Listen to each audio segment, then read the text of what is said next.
Nagpatulong na ang Philippine National Police sa Moro National Liberation Front para matagpuan si dating maimbong Sulu Vice Mayor Pando Mudyasan.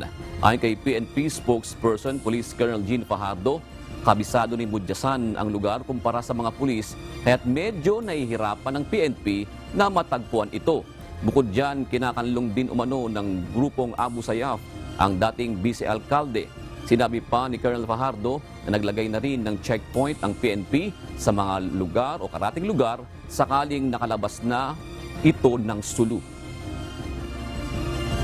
Well, the challenges involves really na kabisado nila yung lugar at apparently may mga kumakanlong din na ibang grupo. Alam natin na there are reports being provided to us na itong pong grupo ni Pando Mudyasan ay nakikialign at supporter nga po nitong Abu Sayyaf Group, and we know na yung kanilang familiarity doon sa lugar ng Sulu ay mas kapado nila, kaya nga nakalusot sila doon sa mga border control.